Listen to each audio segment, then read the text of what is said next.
মাইকটা অন করে দাও।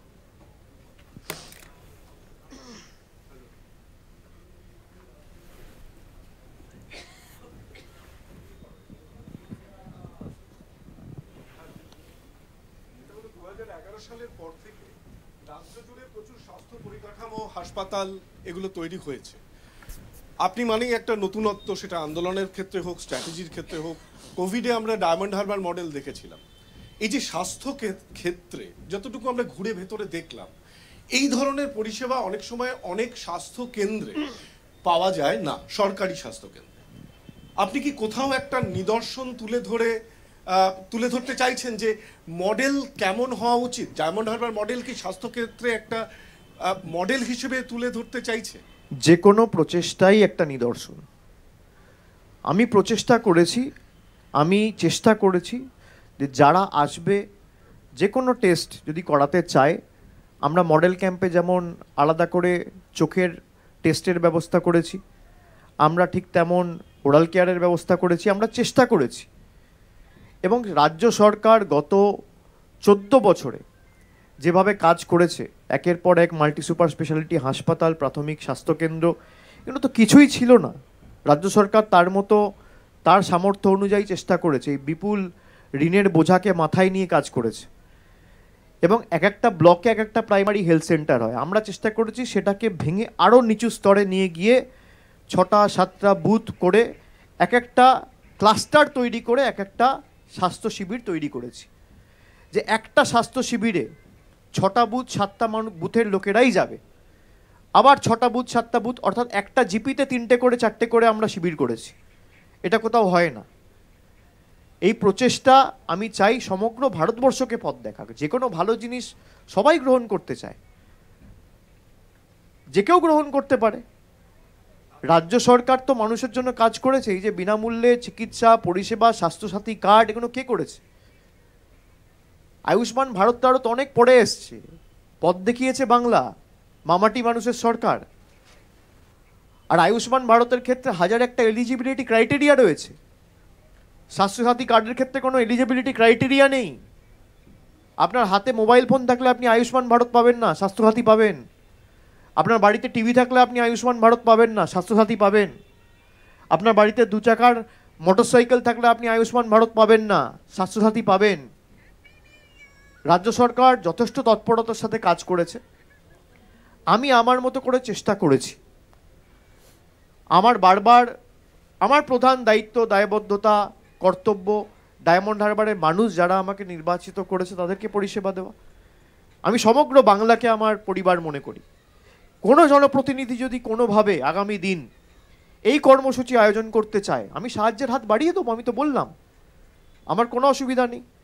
এবং শুধু এমপি এমএলএ নয়, আমি চাই গ্রাম স্তরে যারা রাজনীতি করে, একটা পঞ্চায়েতের প্রধান, সে যদি তার পঞ্চায়েতে করতে চায়, সে তার পঞ্চায়েতে করুক, 4টে শিবির আয়োজন করুক। সাহায্য লাগলে, ডাক্তার না পেলে আমরা যোগাযোগ করিয়ে দেব। অনেক ওষুধের কোম্পানি আছে যারা বিনামূল্যে মানুষকে ওষুধ দিতে চায়, তারা আমাদেরও সাহায্য করেছে। আমি তাদের সকলকে ধন্যবাদ জানাচ্ছি। সব কিছু টাকা দিয়ে হয় না, মানুষের করার মানসিকতা, হৃদয় থাকতে হয়। তা আমি মনে করি আমরা যে প্রচেষ্টাটা নিয়েছি, এটা সারা ভারতবর্ষের কাছে দৃষ্টান্ত হয়ে থাকবে এবং আগামী দিন ইতিহাসে স্বর্ণাক্ষরে লেখা থাকবে। ভেন্টিলেশনের ব্যবস্থা সব মডেল ক্যাম্পে থাকছে এবং ডেডিকেটেড 2টো বেড করে সিসিইউ এর ব্যবস্থা রাখা হয়েছে।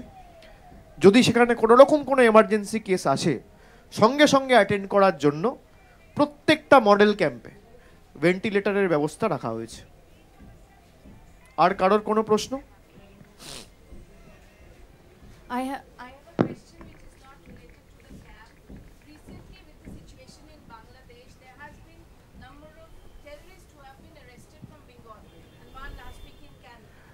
I think regarding that, the West Bengal Police and the DGP of West Bengal Police, along with the topmost functionaries of the police administration, has already addressed a press conference stating their stand and how they have assisted their state counterparts in nabbing those terrorists. I think that speaks volumes. I don't need to clarify. বিরোধীরা অনেক কিছুই বলেছে। বিরোধীরা তো এতদিন ধরে বলেছে আরজি করে মমতা ব্যানার্জি চক্রান্ত করেছে। বিরোধীরা গিয়ে একটু প্রশ্ন করুন না। আপনারাও তো কত আরজি কর করে প্রশ্ন করেছেন, কেউ তো আর কিছু জিজ্ঞেস করছেন না। এখন বিরোধীরা বলছে হাব হয়ে উঠছে। কিসের হাব? পশ্চিমবঙ্গ হাব তো বটেই। পশ্চিমবঙ্গ মানুষের কাছে উন্নয়নের হাব হয়ে উঠেছে। পশ্চিমবঙ্গ সমগ্র দেশকে পথ দেখিয়েছে লক্ষ্মীর ভাণ্ডারের মাধ্যমে, আজকে কপি করতে হচ্ছে মহারাষ্ট্রকে। হাব তো বটেই।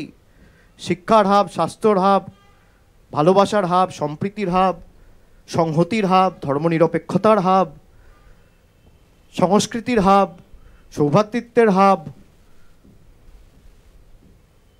আর যারা এই ভাষণগুলো দেয় যে পশ্চিমবঙ্গে পাওয়া যাচ্ছে, আরে তাদের কেন্দ্রের সরকার কি করছে?